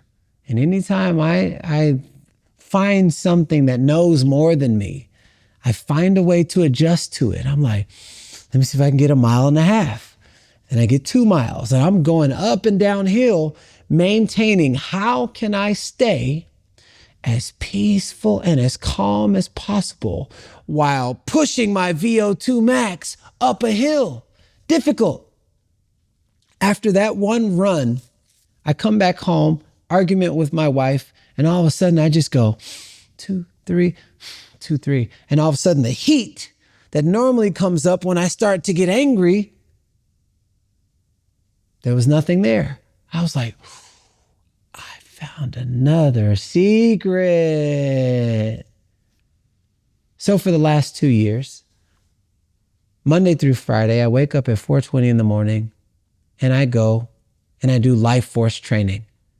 You've heard of breath work. This is breath training. I will take my body through extremes and find the quickest way that I can find a state of peace in my breath. And no matter what, and I just keep doing it, and I keep doing it. And what I noticed was they measure lifespans based off of heart rate. This is lifespans. Right now, it's probably at 70. I think it's some crazy number like 69, 72 years. But they base it off the heart rate. When I went to go get my labs done, and then they tested the rate at which I'm breathing, they were like, wow, you have the lung capacity of an Olympic swimmer. And I don't even swim like that. But they're all, and I'm like, the only thing that I've done is I've elongated my breath and taken my body to the extremes only to choose peace the entire time. They're like, wow. So what I ultimately did was I elongated the capacity for my lifespan because I'm not breathing in the same template than everyone else. And anybody who's ever done fighting, they see punches and kicks long before because of the instincts that they've trained in their body than the average person. Like, oh my God, and they start flinching. So I've trained a certain instinctual behavior in my body that has me pattern, and I'm not even operating off the same calendar because I don't operate off of the time and the lifespan breathability because I've elongated that. So now everything that used to go like this now goes like this. And it matches my heart rate. And I was like, well, I'll be damned. I found a freaking golden nugget. So I just call it life force training. And this is what I do. I will put myself through extremes and see how quickly I can find peace through my breath. And then I just keep creating games like that. And time keeps bending. Time keeps slowing down. It's a human-made thing anyways. And interestingly enough, it started shifting the way skin sits on my body, and I started aging backwards. Or I started tapping into the frequency of my natural aging process instead of being in my human-made forceful aging process. So instead of calling it the fountain of youth, I call it the fountain of you, capital Y-O-U. And that's ultimately my mornings. Yeah, it definitely works for you. Like we can see that it definitely works for you. You've said something there I want to pick on, but I think first it'd be a disservice to say how do you stay so youthful? Like what is that process like? Because we just saw a picture of you. Sorry, just to say on camera, I saw a picture of you 13 years ago. Something like that. Yeah, and you look much younger now, which is quite crazy. Well, it goes back to the conversation that age doesn't make you old. It's when you let your life beat you down. So I look at all the ways in which I beat myself down and I do something about it. That's where I invest my money. I invest my money in coaches and mentors and masterminds, and I go to work on the areas where I beat myself down so I can learn how to love myself in that way. And so for me, that awareness, the forgiveness work, the letting go of resentment, that's all energy, the who I'm surrounding myself around. If I'm around people who build me up instead of tear me down, that's also raising in vibration. What I'm watching, what I'm listening to, what I'm reading, the food that I'm eating. Now, the food can be tricky because there can be certain food that goes against the human body. However, if there's a food that my mom cooked that made me so happy that it makes the little boy smile, it actually transcends the health of the food because it taps into my energy body. There's a whole world inside of there. I'm only thinking in terms of energy. It's about not making anything outside of you your God, because the moment it has you, whatever has power over you becomes your God. I'm like, what continues to amplify my energy?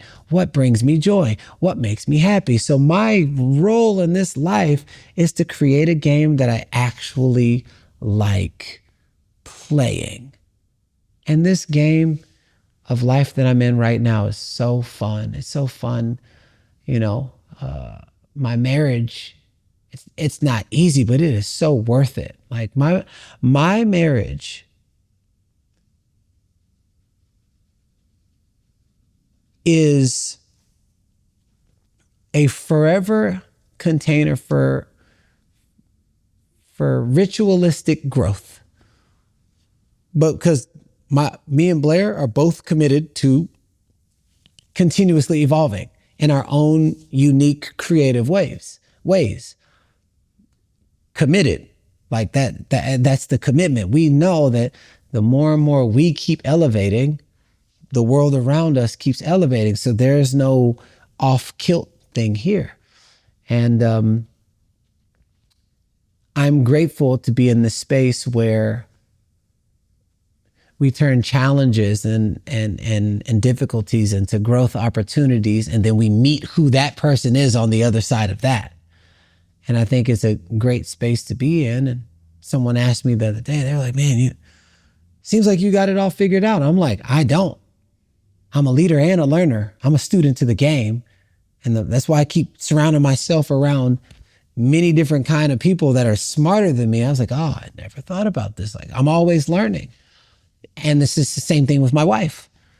And so I don't have it all figured out, but one thing I do have figured out is I will never figure it all out, but me and my wife, we're both committed to continuously evolving. And that's a game we like playing. Meeting ourselves at our next level. And maybe I may go and Blair's in the same spot, or she may go and I'm in the same spot. But because of the continuous growth, if you have one flower that's shorter in the same species and you got a whole field of flowers, because it is connected energetically, that flower eventually will catch up to the other flower. And I have a saying that says, flowers that grow together grow much faster than they do by themselves. You mentioned the concept of time, and I think it's interesting to me. Sometimes life feels slow or feels abundant of time, and sometimes it feels like it went like that. Yeah. Is there a way to make that feeling of abundance of time? Intentionally. Most people are just kind of just living or existing. This is what life hands me. I'm just Sunday, Monday, Tuesday, Wednesday, Thursday, Friday. Seems like I've been here before. You have.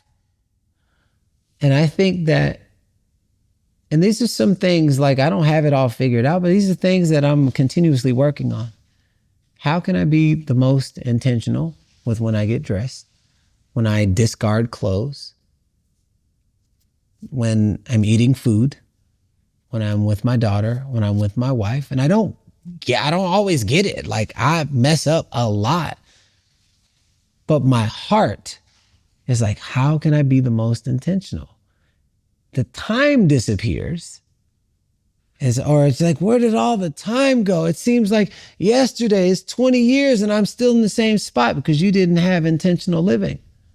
You don't intentionally eat your food. You just eat it the same way, with the same, like, sit down the same way and the same. And then you look up and you're like, oh my goodness, I'm 50. I'm 60. Oh no, you weren't intentional with your life. Maybe you settled. Maybe you just didn't think that there was a better quality of life. But I think that where one can start, next time you go and grab a glass of water, start simple. Say to yourself, I am intentionally purifying my body and ridding all toxins. And I'm pouring liquid gold inside of my body. And then when you drink, allow yourself to really feel that tranquility going down, and knowing that with each gulp, it is purifying your channel. It's purifying your body. I bet you that would be the best glass of water you have ever had in your life. Or you just drink. You just toss it back. It's the intentionality at which you live your life.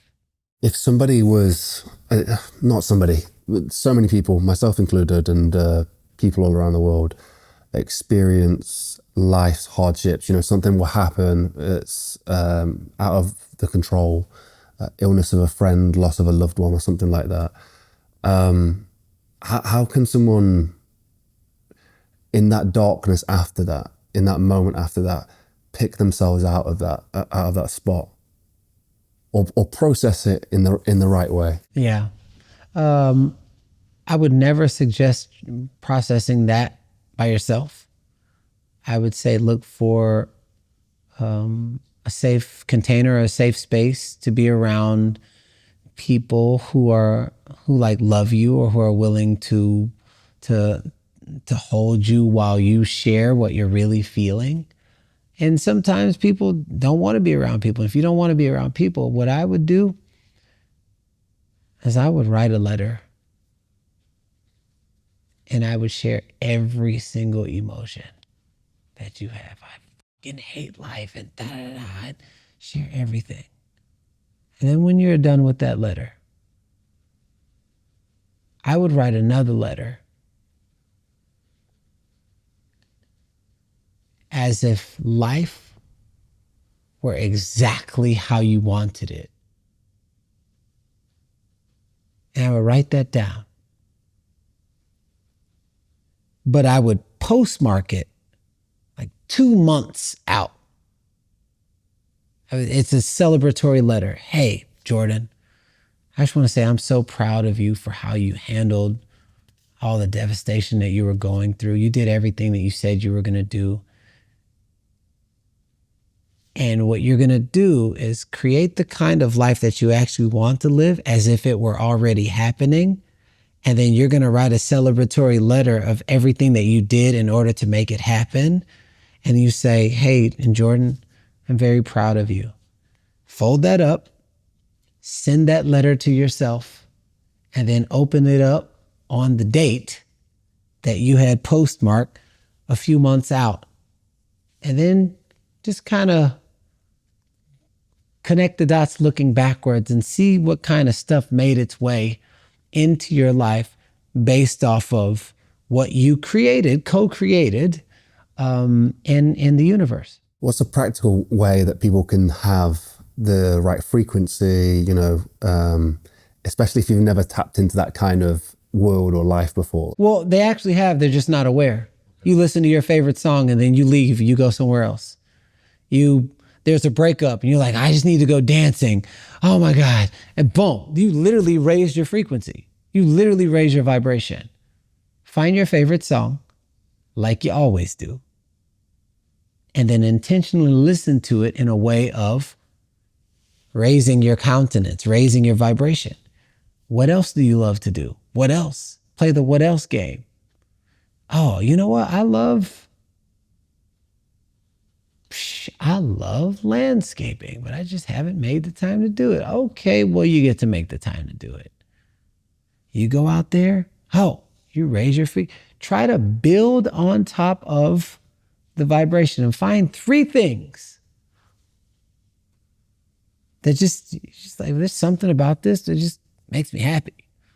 Something I love to do. Like, I love eating popsicles. Cool, eat the popsicle, the exact flavor that you want and not an imitation of it. Those kind of things should never be taken lightly, but often sometimes what's easy to do is easy not to do. So that is a very practical way. Like when we come out and I'm feeling bad and I'm just like, oh, whatever. Blair knows that I love dancing and she knows that I love music and she has the foresight, and all of a sudden she'll just start playing music on the radio, and then I'll get up and then she's dancing like this, and then I'm like, I fucking love you. I love you. She just doesn't miss, And so it's those kind of things. People do it all the time. They just don't realize the value of it. Now, don't do it to escape. Do it to elevate. Work out in the gym to escape. Sleep is for suckers. No. It's only for suckers if you're trying to avoid your day. But if it's to build power, to gain universal intelligence, insights that oftentimes only come through meditation or sleep, maybe sleep is not for suckers. Maybe it's for smart people. I agree with that. The whole sleep is for suckers thing, wherever that came from, you need your sleep. Like you really need your sleep. Yeah, no. Sleeping to avoid your day is for suckers. Yeah, exactly. If you're trying to run away from something, that's for suckers. You've spoken of your relationship quite a few times. What are the qualities that you suggest people look for, or that are essential to a great partner? I will share with you with this. When I attracted my wife, notice I didn't say when I attracted my girlfriend. I didn't attract a little girl pretending to be a woman, acting like a child, who then I start to date, who then I wanted to see if this was the right thing, who then I made a wife. She was already a wife. I changed her name on my phone the day we connected. I was like, this is Blair Jones. So I never saw her as a girlfriend. She had qualities I didn't even know I wanted. So the nurturing quality, that's number one. Can your partner nurture? This is a guy or a girl. Can your partner nurture?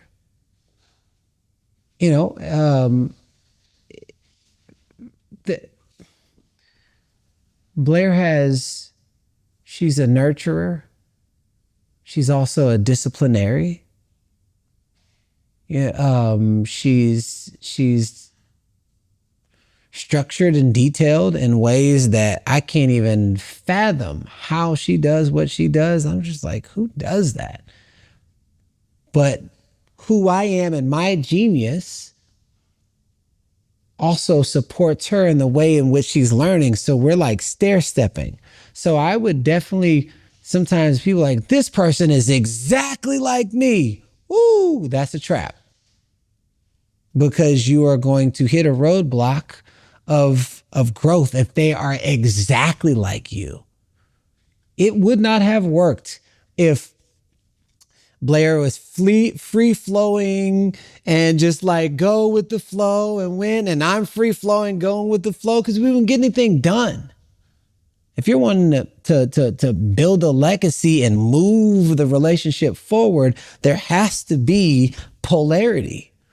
And I believe finding somebody who has a counterpart in the areas of your weaknesses, but also an understanding of how to be compassionate and patient with your process. So patience, nurturing, access to masculine and feminine, because there's some times where I don't want to lead, where Blair can clearly lead. And there's sometimes she doesn't want to lead. I can clearly lead. That's masculine energy.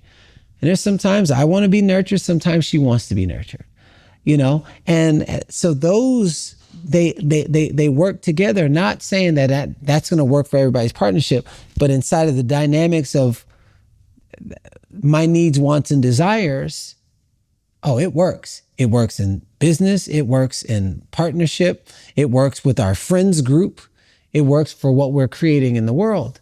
And a willingness to have spaciousness for the areas and where your partner, I won't say weak, but is the most growth opportunity. And so I think those are some basic principles. Like I could literally, on our first date, I could see Blair as the mother of our children and my wife. And I told her on the first date, I didn't need enough evidence for what my heart already knew. So I was willing to bet on myself and bet on the future. It's like you'll bet on this, you'll bet on this stock, and you'll bet on the crypto, and you'll bet on this. Like, oh man, you gotta go in strong. Oh yeah, but why are you being weak in a relationship? Why you need 7 years? You weren't doing that with crypto. That's probably you don't see the value and what it's like where commitment comes first. Needing enough evidence to commit is not commitment. That means you lack faith. So that means you're not operating, you're not accessing the power of co-creation, because faith clearly is not a priority. Do you think it should hit you as hard as it hit you? Like, this is the woman for me. I think everybody is different. It needed to hit me hard because that's kind of like the cycle of my life. Like, I fall hard, physical, split my calf in two is always something but then I started winning hard too. I win big. So that's kind of like the nature of my life. And at that time I was very stubborn. So I never saw the signs. So it had to be something that was a clear sign. And I'm like, this is my person. And I'm willing to commit up front, drive the Triton deep into the ground, demagnetize the weapons of mass distraction. And I think that was really, really, really big. And I'd already had something in my life that was evident of when I decide with my whole self, that thing has longevity. Never had a sip of alcohol in my life. And I remember at 5 saying, hey, Mom, because my mom was a bartender, but my dad was an alcoholic and my aunt was an alcoholic. I said, hey, Mom, that can turn a person into that? Why would anybody drink that? That logically didn't even make sense. As a 5-year-old, I said, never having a drink, never been tempted. So I knew when I decide with my full self, and I'm almost 45, never been tempted to do something, I knew I had the capability to commit to a woman in that way. You just said weapons of mass distraction. Oh, yeah. Expand, man. That sounds... I will tell you this. There's people right now talking about, oh, are you worried about, there's a potential World War III? Man, you don't have to worry about that. Because we're probably at World War X right now, and they're winning. They're winning with our food. They're winning with the media. They're winning with our children. And it's all the bombs that they're detonating. That's the weapons of mass distraction. They are spending trillions of dollars humanizing robots and dehumanizing actual humans. Oh, they're winning. That's a war, my friends. They're literally winning. So that's why I call it the weapons of mass distraction. We're not the only ones that could be smart, get out ahead of things. So you're waiting on bombs that are already here. Go to the grocery store. Walk down the candy aisle, see all of those different primary colors, and wonder why you kind of freeze up. Oh, probably because primary colors are the first colors that little kids learn when they're building building blocks. So maybe these companies that spend trillions of dollars to hook our attention knows a lot about the frequencies that are in the primary colors, which is why candy, gossip magazines, you go to any grocery store, are right there before you check out. I wonder what would happen if healthy food was wrapped in primary colors and, because they got wine coolers and wine and all of that and the primary colors and all of that. I clearly see it. There's codes inside of and vibration inside of colors. I wonder what happened if healthy food was wrapped in certain colors that tap into the palate of the little kid psychology, and sugar was wrapped in earth tone colors. I wonder if the health would go up. They probably don't even want that because they're making trillions of dollars off of dentistry and doctors and all this other. The new cocaine is sugar and gossip. It's funny you say that. That is the exact healthy foods wrapped in brown earth tones, yeah, and candy and sweets. It does not make you thirst for it. You literally gotta pass through these colors, but walk by all of the bright colors, and then you go to Vegas and you see those same colors on all the lottery machines. I wonder if they do that by accident. No. It's all programmed, and they know exactly who they're programming. And that's the little kid inside of the adult. So I caught wind. So I created a company called Artist Power. And the company's branding colors, they're primary colors.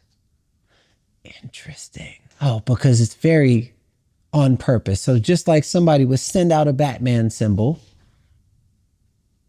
I'm also doing the same thing energetically. So the part of the person that is attracted to what we are doing is bringing that aspect of that kid here.